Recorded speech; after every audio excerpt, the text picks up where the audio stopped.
To order? Oh, You're not the chair yet. oh. Nervous though, so. You'll do fine. Good morning, everybody. As Deputy County Clerk, I hereby call the May 11th meeting of the Economic Development and UW Extension Committee to order. I'd like to do a roll call. John Righeimer. Here. Stacy Hessel. Here. Jim Miller. Steve Longtine. Randy Newman. You have a quorum. Let's stand for the Pledge of Allegiance. Pledge allegiance to the flag of the United States of America and to the republic for which it stands, one nation, under God, indivisible, with liberty and justice for all. Let the record show the meeting was noticed to the public and the news media as required by Section 19.84 of the Wisconsin statutes. I will now open the floor for nominations for the position of Chair of the Econ Development and UW Extension Committee. A person receiving a majority vote of members entitled to a seat shall be declared elected. This vote shall take place by secret ballot. If no majority is reached, balloting shall continue, including all nominees, until a majority is reached. Once the candidates have been nominated, they will be afforded the opportunity to speak for 3 minutes. At this time, I will open the floor for nominations for the position of Chair. Do I hear any nominations? I nominate John Righeimer for chair. Are there any others? Okay. Are there any other nominations? You may vote.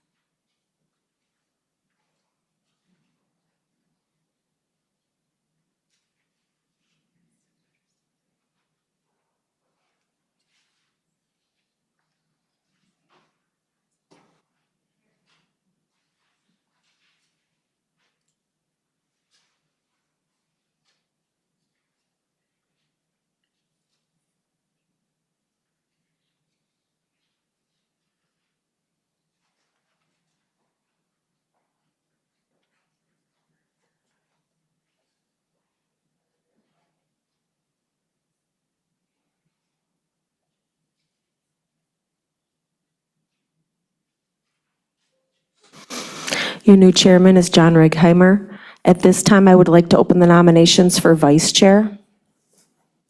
I nominate Stacy Hessel. Does that need a second? I'll second. Okay. Are there any other nominations? You may now vote.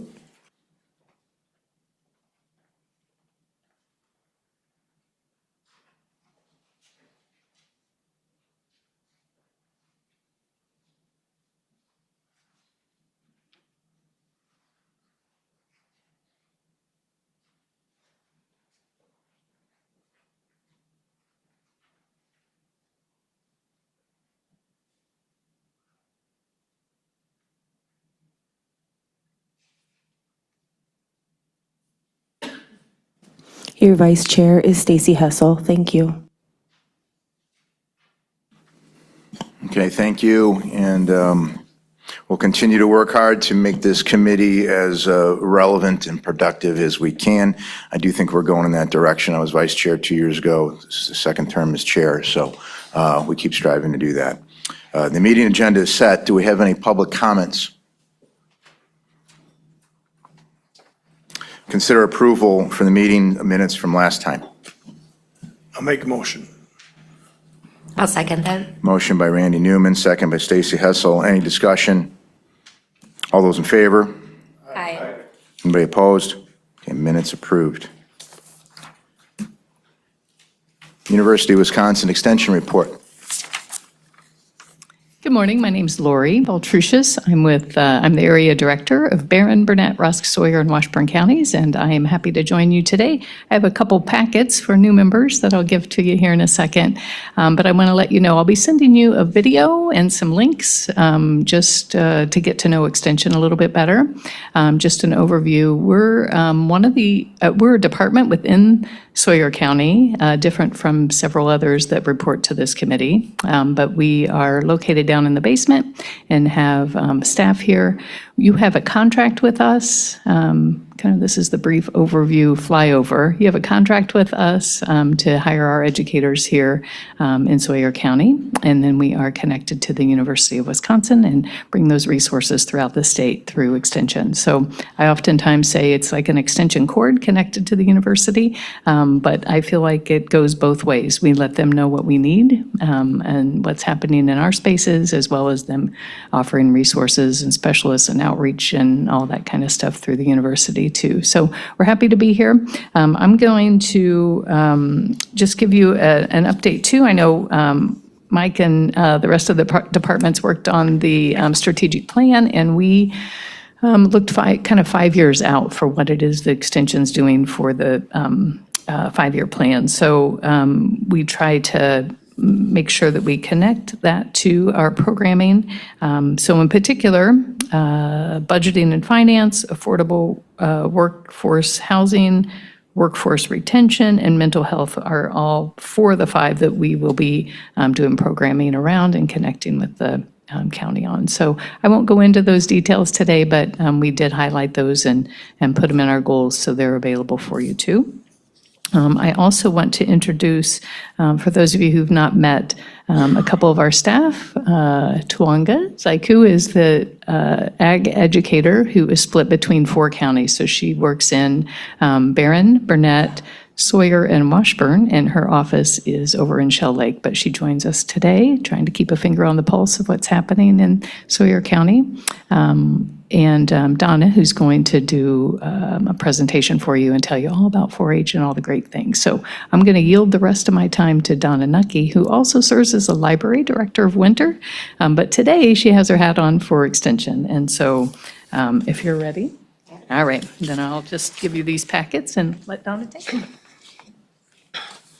As Lori said, I'm Donna Nucky, the Sawyer County 4-H and PYD educator with the Division of Extension. PYD stands for Positive Youth Development, and that's one thing that I love about this position in Sawyer County. Some counties have just strictly a 4-H educator. Sawyer has a 4-H and PYD, so I can work with all youth within Sawyer County. Actually, I work with youth outside of Sawyer County as well, but my primary focus is youth in Sawyer County and giving them opportunities to better themselves and become productive citizens, hopefully coming back to our county for the love of the community and being productive here. But wherever their feet land, we want them to be productive citizens in their space. I've handed out some packets that aren't necessarily on the screen in the quarterly report that we had shared with the Extension Committee and Economic Development Committee. Has more statistics and data in it, but I really wanted to talk about the programming that we offer for the youth in our area. We have kind of changed our framework. We've always been about offering experience with 4-H, through 4-H for youth in Sawyer County. Now, people see 4-H and the first thing they think of is farms and agriculture. And that's how it did start in the early 1900s, was to try to get new ideas out to those farmers so that they can increase their crops more efficiently and just be more efficient farms using new equipment and technology that was out then. But it's evolved over the years into providing a space for youth to find out what their passions are, learn some skill sets that they will need, especially in beyond their school age years. And so that's why the framework that we work with now, it's a national movement with 4-H, 4-H Beyond Ready framework. And that will be in this colorful charted packet here. I'll just quickly go over it. How we do is we provide high quality positive youth development programs that promote sparks, like finding what their interests are, creating a space where they have a sense of belonging, building relationships, which is a skill set that we need in the workforce or just being living in a community, and then just being engaged in whatever that they are doing. So we have two primary focuses on work and also life, because we really want that balance. If we have a good work life or work ethics and skill sets, but we also want to have also a productive life and have positive in our lifestyles so that we can be productive in both. On the front page of the framework, it talks about our outcomes, and our ultimate goal is to provide healthy, productive, and engaged youth through 10 million youth that 4-H serves across the nation. On the second page of the framework, it just goes into a little bit more detail. And then on the third, and I would go over it. I could spend hours talking to you, but I know we don't have that. And who wants to do that on a Monday morning? But I will go through this with really want to focus what we're doing here in Sawyer County. But we always talk about the impact that we have. I just want to tell you that for every dollar invested in 4-Hers, there's a $40 return in economic benefit to either the youth, their family, or the community. We have 6 million youth in the program, 3,500 educators, and 500,000 volunteers across the United States and the nation in the 4-H program. And from that, 2 times are more likely to live with purpose, 2 times are more likely to be leaders, 4 times more likely to give back to their community, and 4 times more likely to be more competent in their work and lifestyles. On the third page, I should say, we talk a little bit more about Sawyer County 4-H. You'll see probably in some of the space around the building, you'll see, because we use different space within this building for some of our meetings and some of our events, you'll see a sign that says Head, Heart, Hands, and Health. So we do have a pledge. We always do the Pledge of Allegiance when we start a meeting, and then we have a pledge where we use our heads for clearer thinking, our heart for greater loyalty, our hands for service, and our health for our clubs, our community, our country, and our world. And so that's just something we always are reciting and reminding the youth that we always need to make good decisions, that there are opportunities out there. Community service is a big one, making healthy living, better living choices and healthy lifestyles, and that will just make everything better in the space that we are in. I do have to say for Sawyer County, I came in 2022, so I guess I've been here 4 years, which does not seem like it's been 4 years. When I came, our numbers were coming off of COVID. We were very low in our enrollment. Worked really hard last year. We had a 40% increase in our enrollment in 4-H. And I think that's just because we try to be visible in the community. I always say people go past our office and they'll see my door closed. Doesn't mean I'm out on vacation or not doing my job. It's because I'm out in the community. I'm in the schools. I work with other collaborators, organizations, and trying to get youth voice, maybe, and with getting youth active in organizations and just out in the community, trying to bring our 4-H and bring the youth to communities to be involved. We have 67 currently enrolled members. 41 of those are first-year members and 28 are Clover Buds. So 4-H really targets 3rd through 13th grade, so they can be in 4-H 1 year beyond high school. But then our Clover Buds are kindergarten through 2nd grade. So they really just get to do the fun, hands-on space and figuring out what they really want to do, so that when they get into 3rd grade, they really get to pick what path they would like to do and participate in with 4-H. Some of the top projects in Sawyer County, we have Clover Bud, poultry, Legos, swine, sheep, photography, beef, food and nutrition, rabbits, fiber and texture. But we really offer over 1,000 different project areas that youth can focus in. And then we also have like a project-based identify your own project type thing. So it's really unlimited. In the past, we have had some that were interested. One of our 4-H youth goes to MIT as an engineer. And so he chose a really different path of learning about engineering. And so then my job as an educator is to connect him with people in the community that can help guide him along that way into the path that they are interested in. We do that through well, I work with youth that are enrolled in 4-H, but I also open up our project areas to those that aren't enrolled in 4-H. So if you're enrolled in 4-H, you identify a club. Every month you meet with that club. You do a business meeting because we also work with civic engagement. So they are officers in their clubs. They learn how to run meetings. And then they have their experiential hands-on learning part of the club. And then they get to pick projects that they want to participate in. Livestock, Sawyer County is really not known for really heavy farming communities, but we do have quite a few youth. We've been growing our livestock program. We have wonderful volunteers in that program, and we do have people who don't live on farms, but they may have poultry in their backyard, or maybe they have rabbits, or we also have programs where they live in a city or the city or even town of Hayward, but not agricultural zoned. They can connect with a farmer and raise a pig at that farm and then go and take care of that animal. So there are different ways that youth can participate that way as well. We offer local programming. We also have regional programs, state programming, and national programming.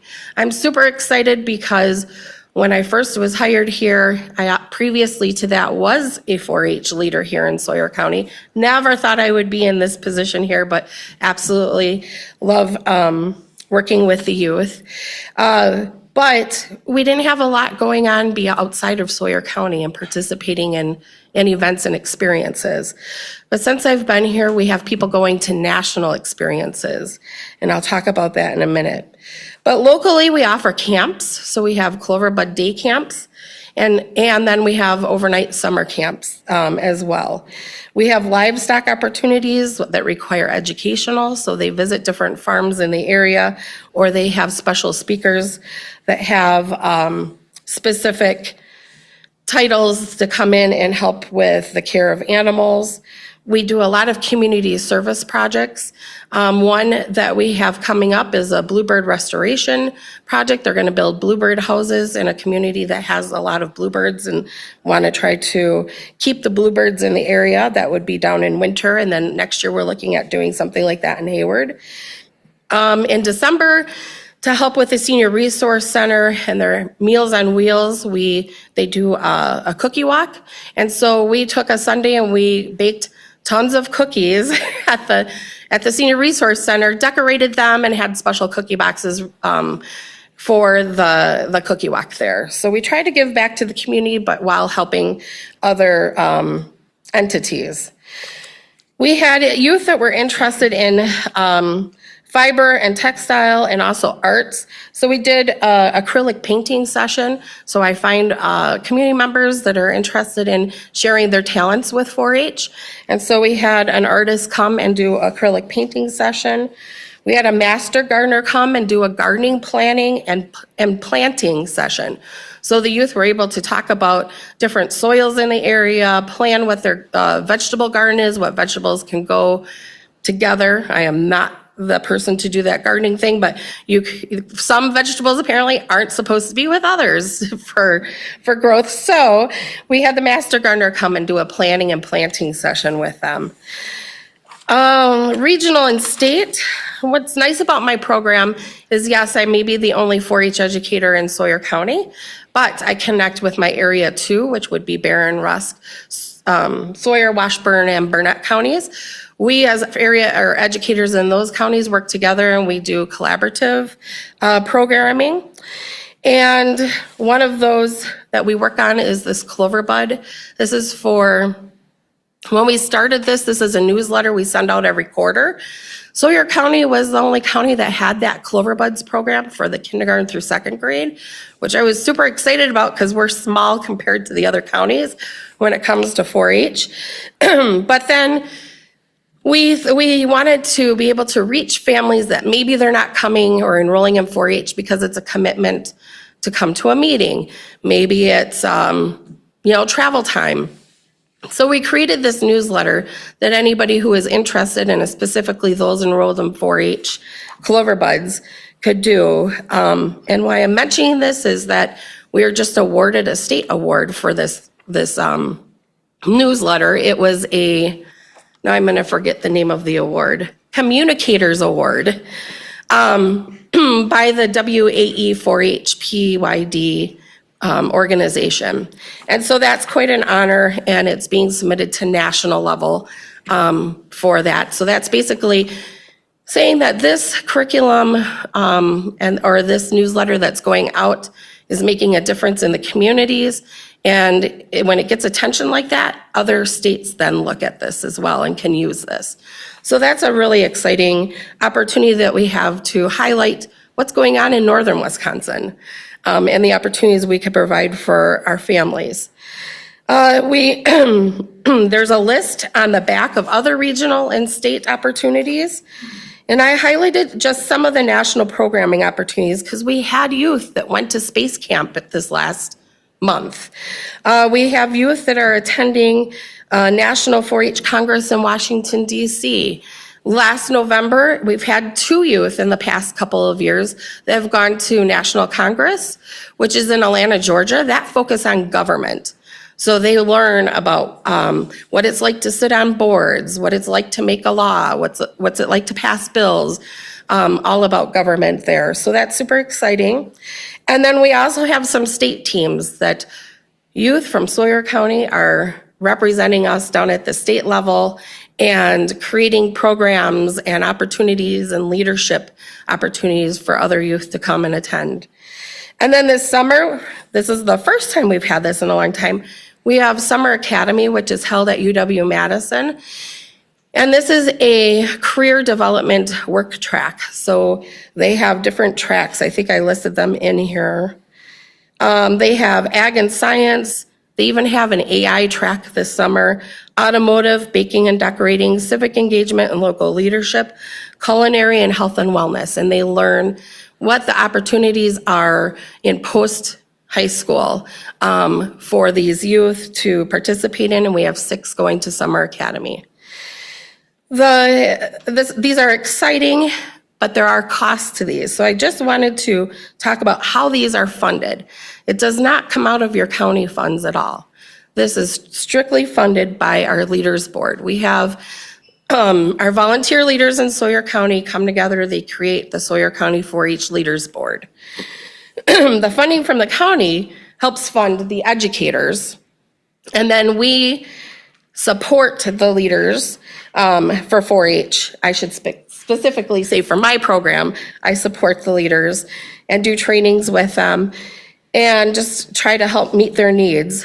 But they raise funds to help fund these programs and to fund 4-H in Sawyer County with fundraisers. One of our biggest ones is the ice cream booth at the fairgrounds. If you're at the fairgrounds, make sure you go to that 4-H ice cream booth because believe it or not, that money helps support these programs. We also were gifted years ago, I couldn't tell you how long ago before my time being part of 4-H in this county, some wooded lots. And so we're able to harvest cut the wood on the lots. That's then put in endowment and we can use those funds to help fund. We're very unique in that. We're very lucky that we have that because there are counties that do struggle financially as far as the leaders boards being able to provide opportunities to offset costs. We offer scholarships this week. I can't tell you who because it'll be a surprise on Wednesday in Hayward and Winter, but we have over $3,000 in scholarships we're giving away for seniors graduating from 4-H. We also have scholarships that we give to youth that want to go on trips. Our leaders board is generous in saying, if you apply to go to a trip and you're accepted, we'll pay for half of the cost. For example, going to Space Camp, it's $1,500. So the family then only needs to come up with $750. And then they can fundraise, do it out of their own funds, but 100 Who Cares, I don't know if you've heard of that, but we were identified as one of the recipients a few years ago. And one of the biggest things I had pushed with that was that we would use those funds to help offset the other percent of the funds that needed. So right now, our youth have been able to attend minimally to these, which I think is why our numbers increased, because financial barrier is not an issue to attend these opportunities and experiences for these youth. And then lastly, the state does have some scholarships to help offset those trips, but most of it comes locally. And we also want to make sure that we identify and thank our volunteers from our community. They become certified, they go through rigorous training and background checks. They're vetted very well. And we have 17 that are certified volunteers for Sawyer County. And then we also have those community volunteers in which they have a skill set like woodworking, which is why we're building this birdhouse project. They're going to share their experience or their passion and skills with us.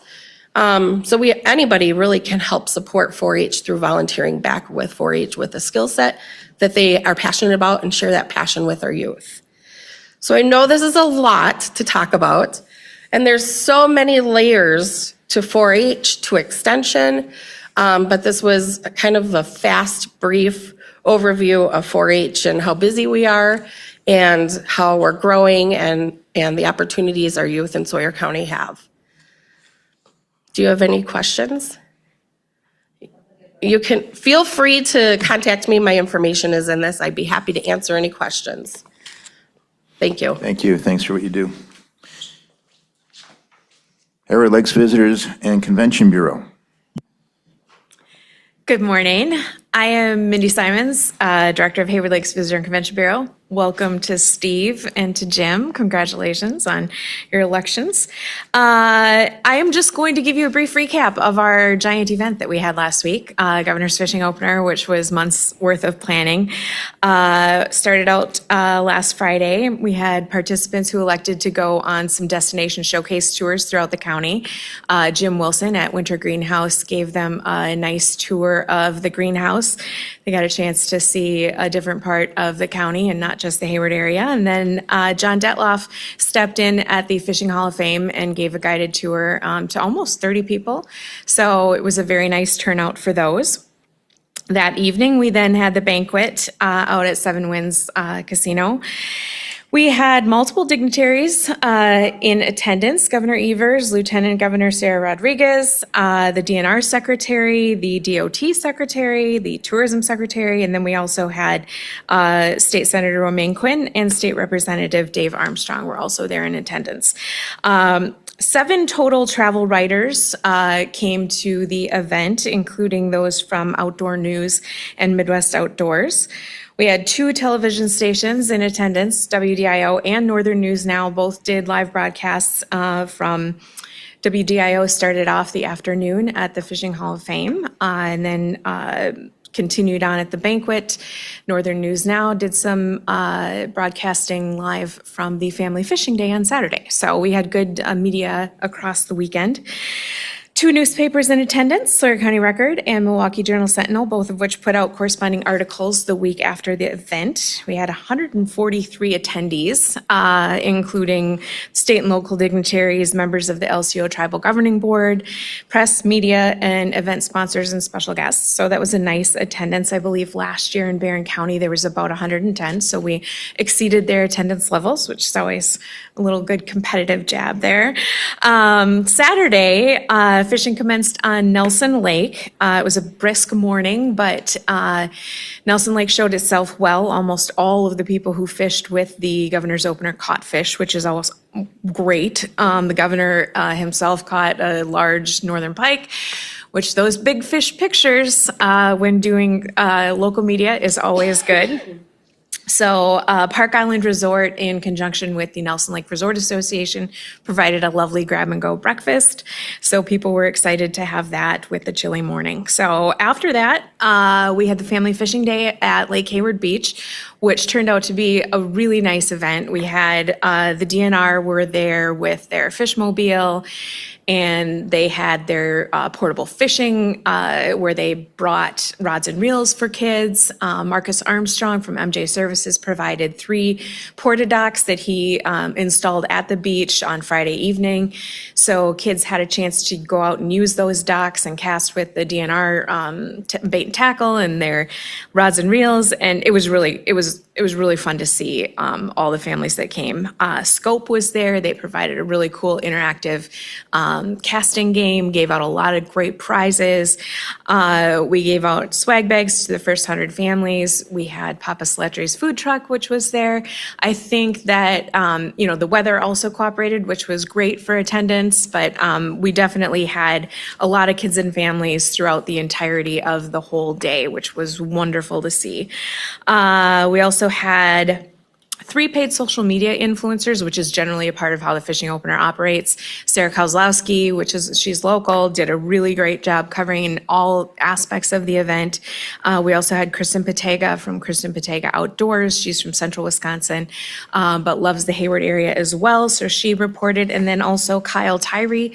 He has Wisconsin Fisherman. He's a licensed guide in the area, also a social media influencer. He did a lot of great press for us too. So I heard from a lot of people who have attended multiple fishing openers that this was one of the best that they had attended. So that's always a nice feather in our hat.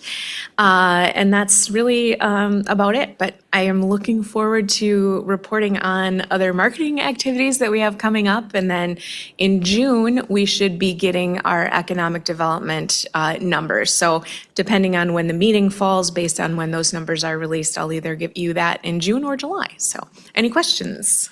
So all eyes were on Sawyer and Hayward for the fishing opener, and Yes. no Vilas. No Vilas. How about that? All right. Thank you. Thank you very much. Northwest Regional Planning Commission report. Yeah, I saw that. Good morning, everybody. Sheldon Johnson, the Executive Director at Northwest Regional Planning Commission. We're a quasi-governmental 10-county member-based organization that works with our counties and communities within that, providing planning, economic development, environmental, and housing services for the region. So our organization's been around for 67 years. In a couple of months, I'll give a presentation to the county board or other committees a little bit more about what we do and who we are and how we provide services to the region. But today, I just wanted to give a little bit of an overview with some of the projects we're working on. You won't see me at every single meeting. I usually try to come every 2 or 3 months to provide any updates on projects that are happening within the region. If you're interested in attending our meetings, you're welcome to do so. We have an executive committee that meets the last Wednesday of every month for the most part. We do send the agendas of the county clerk for posting here in the county. If you share them with the county board of supervisors, that'd be great as well. If you do that, that's fine. Otherwise, we do have an annual meeting and a semi-annual meeting.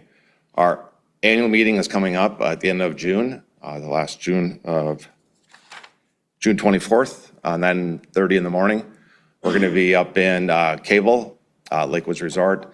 So June 24th at 9:30 a.m.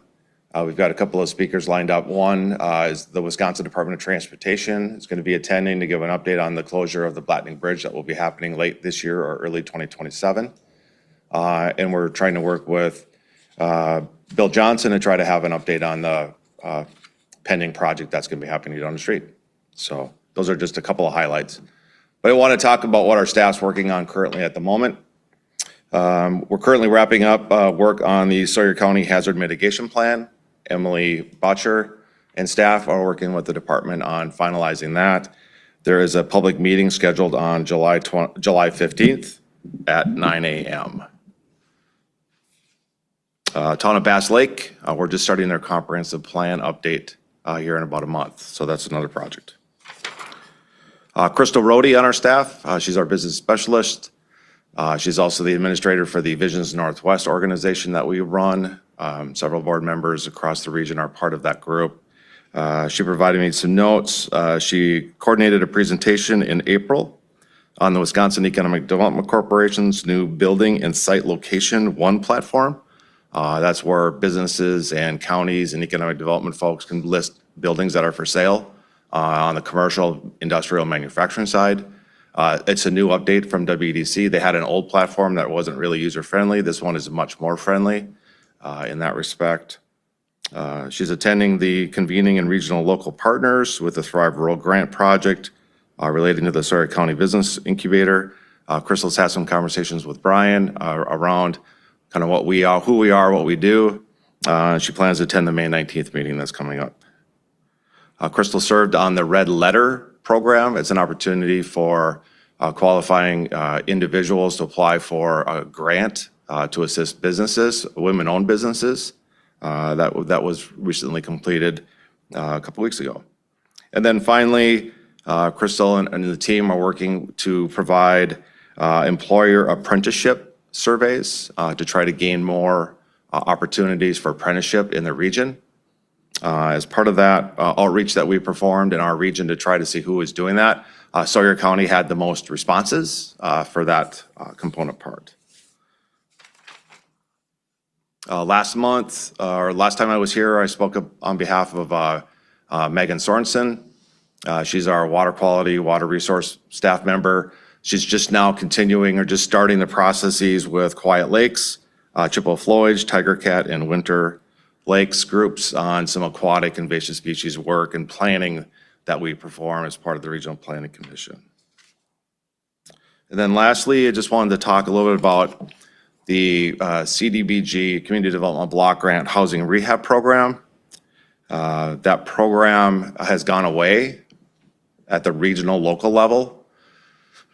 So Sawyer County, along with 16 other regional loan funds that we had at local levels, the state of Wisconsin 2 years ago determined that they wanted to take those monies back at the local level, take those monies back and do something else with it. So in August of 2025, the Department of Administration, Decker, Division of Energy, Housing, and Community Resources, contacted all of the revolving loan fund entities that had funds, including Sawyer County, that they were going to be taking the funds back. Sawyer County just recently received a letter saying that they had to pay back $30,950.79 as of April 2nd, back to the state of Wisconsin. So basically, I'll just give you all a high level of how it worked. You all received a loan or a grant back in the late 90s, early 2000s. I worked on both of those programs on behalf of Sawyer County, wrote the grants, administered the grants. We continued to administer the grants over the last 20, 30 years. There were a couple hundred local entities that had funds in their RLFs statewide. DOA had been tracking those funds, and they were required to because they're federal sourced. That there were about $22 to $27 million in any given year just sitting in a bank account across the state. So the state was saying that, hey, you guys aren't using your funds well enough. We're going to take them back and do something with it. So that's something I'll tell you in just a little bit about what that something is perceived to be, or at least identified to be. But so Sawyer County is going to push back about 30 grand to the state that you had in your revolving loan fund balance. We had an opportunity to spend as much money as we could across the region that we deploy funds for. So we had almost all of it spent, but then we got paybacks.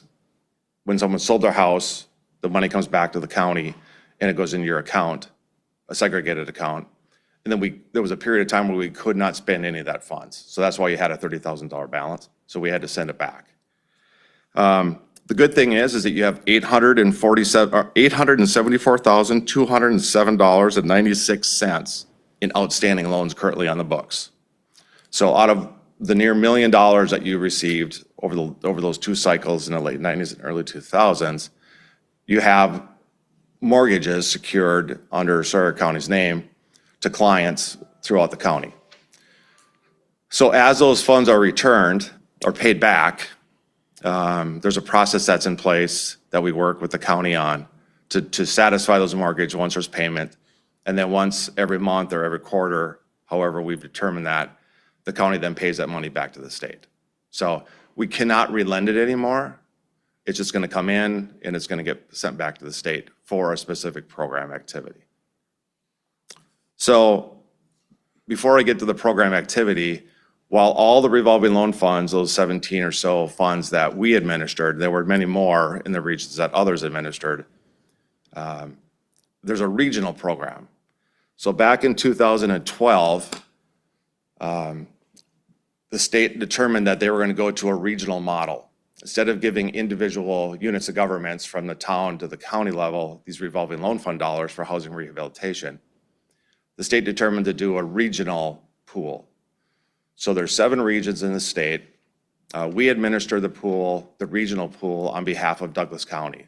So back in 2012, when the state was determining to go to this regional level, at our executive committee membership at the Planning Commission, we talked about amongst all the counties of who would want to be the lead, who would want to be responsible for the financing of it, the administration of it, all of those things. And Douglas County determined that they would do that. So since 2013, Douglas County has been the lead entity who signs the contracts with the state, is the recipient of the funds, and then we have a contract with Douglas County to administer those regional CDBG dollars, those housing funds. A month ago, Douglas County was identified that, or was contacted to say that they received $3 million to continue the regional pool of housing rehabilitation dollars.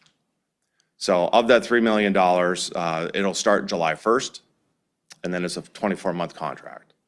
So we'll have $3 million beginning July 1st to execute contracts with homeowners, to secure contractors, to make the repairs on their home. Those funds are only eligible for qualifying applicants. They're not eligible, they're not funding for everybody.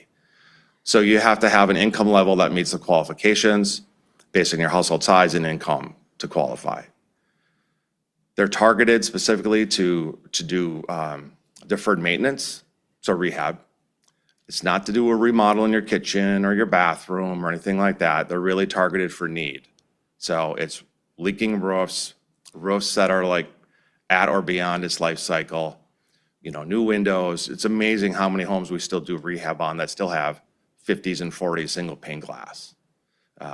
So it's those kinds of program work that we would do for that. Insulation, wiring, furnaces, septic, wells, those things that have gone bad. We're not punching new wells or septic systems in for a home.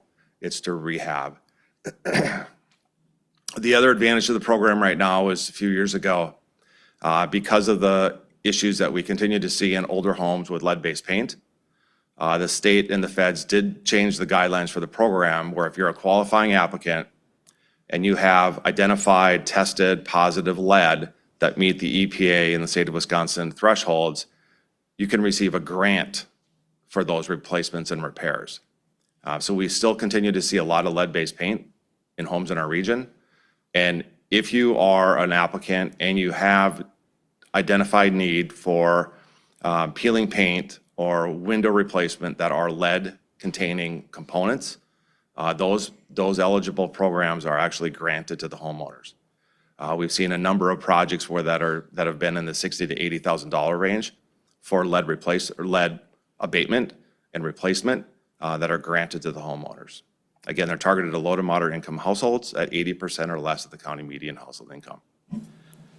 So the $30,000 that Sawyer County sent back, and many other counties and communities across the state provided funds back to the state of Wisconsin. In 2025, the state identified that they were going to develop I'm going to use a cheat sheet here, an affordable housing program at the state level. So this program was this is what I'm reading from just as a concept back in 2025 that is supposed to be deployed sometime in late 2026, perhaps in 2027. And I'm just going to read some bullet points from the slide deck. So it would be proposed to be a competitive application, the maximum award of $3 million, not to exceed 50% of the total project cost. It's intended to be used as a gap financing. 50% of the award amount will be forgiven at the end of the 20-year affordability period. So the funds aren't necessarily targeted to units of governments, but rather in partnerships with Habitat for Humanity, other nonprofit organizations, or developers as well. So it's a gap financing and a tool basically to increase the number of affordable housing units in the state. Funds can be used for acquisition and reconstruction. New construction is not eligible. I know we get a lot of calls, I'm sure you all do too, looking for new construction financing and gap financing, but these funds cannot be used for new construction. Acquisition and rehab, yes, but not new. Loans, these are loan funds, again, up to $3 million. Loans will be at 0% interest and deferred for 20 years. So if you're working with a developer or somebody down the road, they're basically 0% financing. And some of it could be deferred at the end of the cycle. Now, you can imagine there's requirements, and there certainly are. Hang on a second here. So when creating rental units, 51% of the projects, or 51% of the project units, so if you've got 10 units, 6 of those units have to be occupied by low to moderate income households. So like WHEDA with an H, Wisconsin Housing Economic Development Authority, or other CDBG programs where you can use these funds for rental rehab.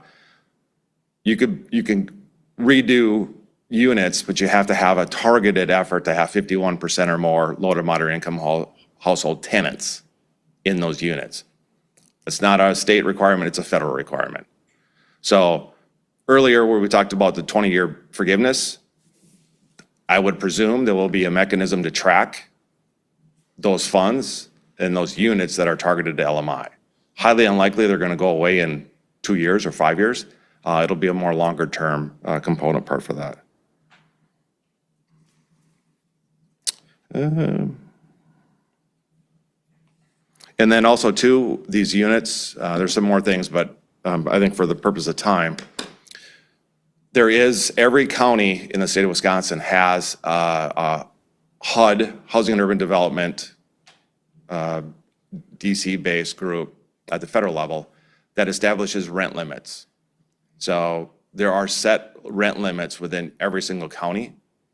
Accessing these funds likely would require that the developer or developers only charge an acceptable maximum rent rate per year that changes every year, up or down, depending on rent levels in respective counties.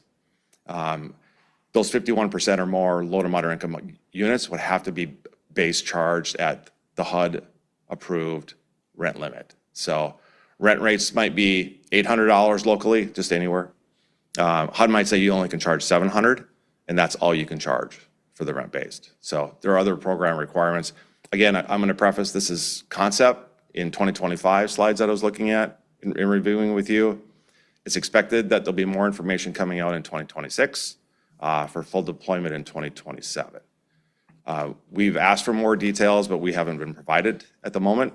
I'm assuming that Decker, Division of Energy, Housing, and Community Resources, is working on that concept paper now to start to make all of us more aware of it. I mean, I know and you all know, you just can't get $3 million or $20 million dropped out there on the street in 2 months have an application due. You know, that's what we've tried to express to our folks in context at DOA, is that we need a much broader runway and lead up to this program so that can be really effective for all of us in northern Wisconsin. I think that's my brief comments. There's a lot more we do, but I'll talk about those the next time I'm here. Any questions? Does the change, other than not having more control locally, I mean, it's just taking the local and bringing it to the state. So, I mean, in essence, or in theory, the benefit to the population is the same, but you're just going, it's coming more directed from the state than a region. Right. And true, yes. And I think the problem is too, is that where will the funds go? It hasn't been identified that they're going to allocate X dollar amount to the Four Corners or the Central. If that's the case, that's a bonus. But if it's just competitive and we're not competitive and we don't have projects, then we're going to lose whatever money we turn back isn't going to come back. We'll still have the regional fund, but we lose just that bigger pool. Yeah, regarding the lead abatement, you said it's low to moderate income for the owner. Would that, if they're using it as a rental, if the renter was low to moderate income, does that qualify as well? Yes. Yep, so if there's a rental unit and the home predates 1978, it's got identified lead tested paint in it, the rental unit has to be occupied by 51% or Okay. more household. So the owner's income level wouldn't necessarily dictate? Correct, yeah. On any of the rental rehabs that we do and under the CDBG program, the landlord income isn't a consideration. It's the tenant's income that is quantifiable. Yep. Great, thanks, everybody. Thank you. Sawyer County LCO Economic Development Corporation report.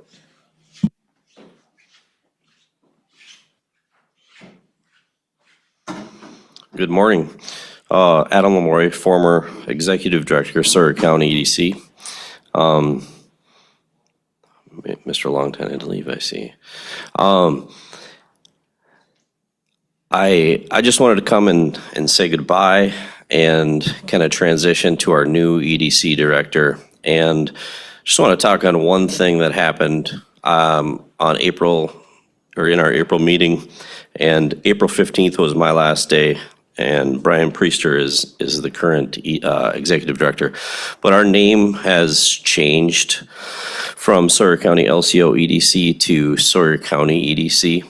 And that change happened mainly because, not that we're not working with LCO, because we will continue to do that in the future, but there was a couple of issues or projects that came up that the EDC supported, but LCO could not support.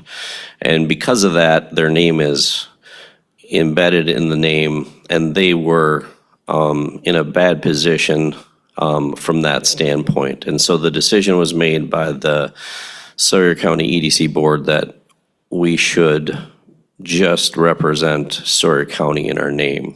So we will still be representing LCO. However, you should know that the impacts of that aren't the service end, but they are going to possibly be on the sponsorship and the financial end. So LCO was a $15,000 a year sponsor to the EDC, and so that is now in question for the new executive director and the board at Sawyer County EDC. So that's kind of a major shift and has been a big change last month to this month. So I wanted you to be aware of why it happened and kind of where, as I spoke with Brian and the board, where we're going to go in the future. So I want to thank, though, everyone on the board. I know sometimes it's a thankless job, but you've been very supportive to me and the Sawyer County EDC, and that's extremely important for our county, and I want to thank you all. But if you don't have any questions on the name change, I'm just simply symbolic, non-existent, and I'll give Brian Priester, the new executive director of the Sawyer County EDC, the floor. I just would say thank you for all that you've done. I know that you've been a great advocate for Sawyer County, so thank you. And still am. Thank you. Appreciate you guys.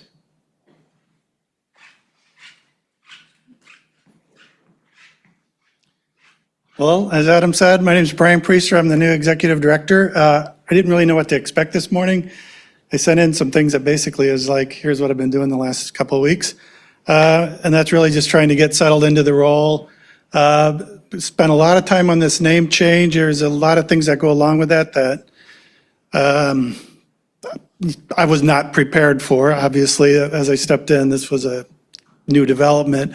But we had to file a DBA with the state to work under the new name before we do a full name change that goes to the IRS and all that. But we couldn't do that immediately because the grants that we currently have, like the Thrive grant, are under the old name, and we can't switch it in the middle of the grant. So there are a lot of little details like that that I've been trying to work through, and just really trying to get to meet people, understand what their vision is for the county, what my biggest priorities should be, and then sketching out an annual plan to tackle those things.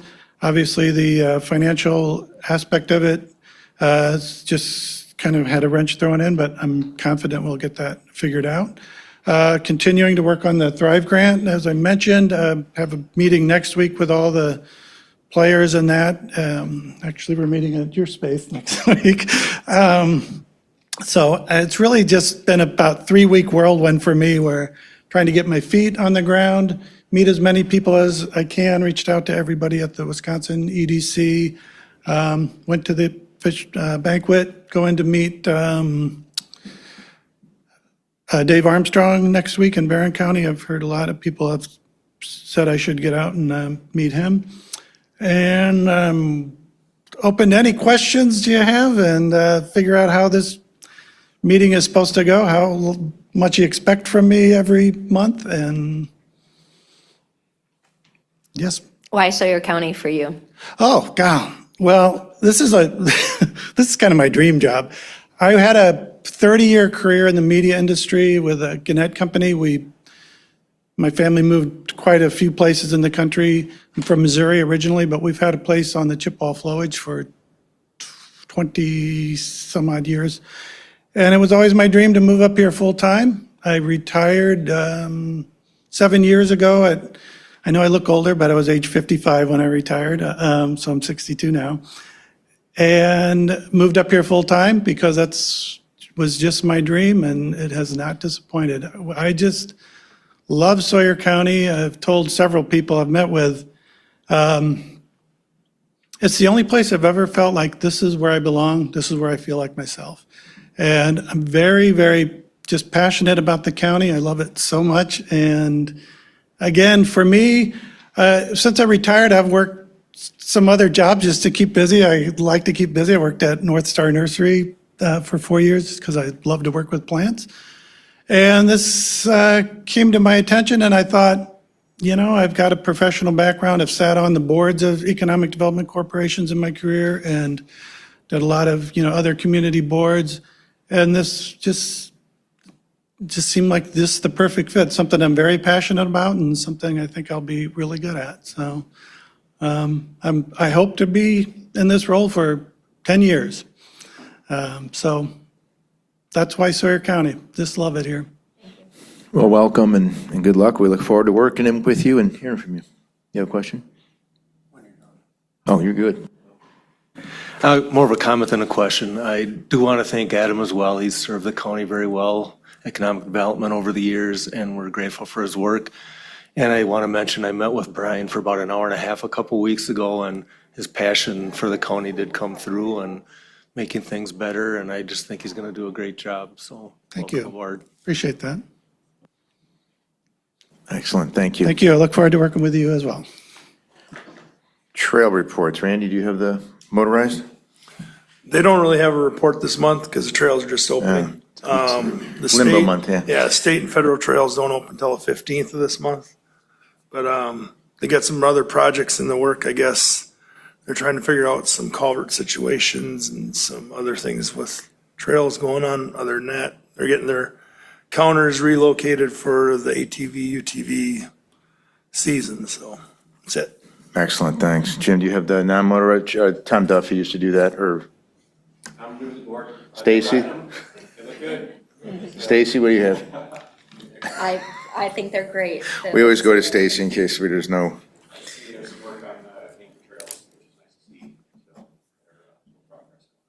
Excellent, thanks. Any board appointed committee updates? Correspondence reports from conferences and meetings. Any future agenda items? All right, next meeting is set for June 8th. Adjourn, thanks.